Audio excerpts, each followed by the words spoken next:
വാടാനപ്പള്ളി പഞ്ചായത്തിലെ 1-ാം വാർഡിലെ ഫസൽ നഗർ മുതൽ പൊക്കാഞ്ചേരി ബീച്ച് വരെ കടൽക്ഷോഭം രൂക്ഷമായി. വാടാനപ്പള്ളി പഞ്ചായത്തിലെ 1-ാം വാർഡിലെ ഫസൽ നഗർ മുതൽ പൊക്കാഞ്ചേരി ബീച്ച് വരെ കടൽക്ഷോഭം ശക്തമായി. പ്രദേശവാസികൾക്ക് ആശ്രയമായ സീവാൾ റോഡ് തിരയടിച്ച് തകർന്നതോടെ യാത്ര ദുരിതമായി. 25ഓളം വീടുകളിൽ വെള്ളം കയറി. നിരവധി തെങ്ങുകളും വൈദ്യുതി തൂണും കടപുഴകി. വേലിയേറ്റത്തിലാണ് തിരയടിച്ച് കരയിലേക്ക് കയറി നാശം വിതച്ചത്. 5 ദിവസമായി കടലാക്രമണം തുടരുന്നുണ്ടെങ്കിലും കഴിഞ്ഞ 2 ദിവസങ്ങളിലുണ്ടായ വേലിയേറ്റമാണ് സീവാൾ റോഡ് തകരാൻ കാരണമായത്. ഒരു ഭാഗത്ത് മാത്രം നേരിയ തോതിൽ കരിങ്കൽ അടിക്കുക മാത്രമാണ് അധികൃതർ ചെയ്തത്. അപകട ഭീഷണി നേരിടുന്ന ഭാഗത്ത് കരിങ്കല്ല് നിരത്താതിരുന്നതാണ് സീവാൾ റോഡ് ഒലിച്ചുപോകാൻ കാരണമായത്. റോഡിന് മുകളിലൂടെ വെള്ളമടിച്ചു കയറിയാൽ പരിസരത്തെ നിരവധി വീടുകൾ അകരുമെന്ന അവസ്ഥയാണ്. കര തുരന്നാണ് തിരയടിച്ചു കയറുന്നത്. റോഡ് തകർന്നതോടെ സ്കൂൾ ബസ്സുകൾ ഇവിടേക്കെത്താൻ കഴിയാത്തതിനാൽ കുട്ടികളും രക്ഷിതാക്കളും പ്രയാസത്തിലാണ്.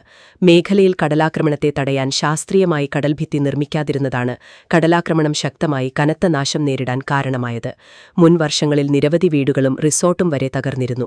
ഓരോ വർഷവും കടലാക്രമണം മൂലം വൻ നാശമാണ് ഉണ്ടാകുന്നത്.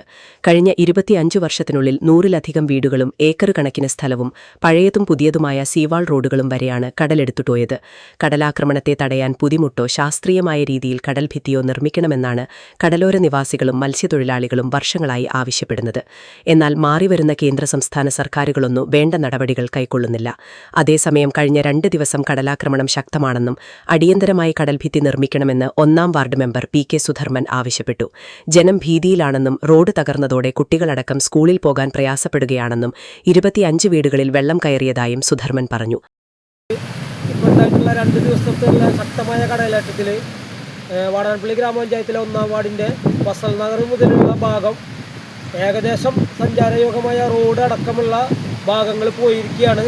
ഇവിടെ ഇനി വണ്ടികളോ വേറെ കാര്യങ്ങൾക്കോ വരാനുള്ള ആളുകൾക്ക് ആശ്രയമുള്ള ആകെയുള്ള റോഡായിരുന്നു. അത് പോയി. ഒരുപാട് വീടുകളിൽ വെള്ളം കയറിയിട്ടുണ്ട്. ഇതിന് അടിയന്തരമായിട്ട് കടൽ ഭിത്തി നിർമ്മിക്കുക അല്ലാണ്ട് ഇതിന് വേറൊരു പരിഹാരമില്ല.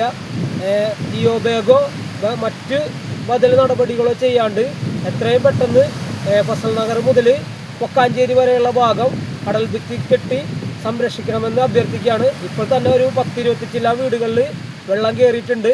അവരെ ജീവിതം വളരെ ദുസ്സഹമാണ്. ആർക്കും പിള്ളേർക്ക് സ്കൂളുകളിൽ പോകാനോ പറ്റാത്തൊരവസ്ഥയാണ്. സ്കൂൾ ബസ്സോ കാര്യങ്ങളോ ഈ റോഡിൽ ഇവിടെ വരുന്നില്ല. മറ്റു വാർഡുകളുമായി ബന്ധമുള്ള ഒരു റോഡ് കൂടിയാണ് ഇത്. ആ റോഡാണ് ഇന്നലത്തെ ശക്തമായ കടലേറ്റത്തിൽ പൂർണ്ണമായും തകർന്നിട്ടുള്ളത്.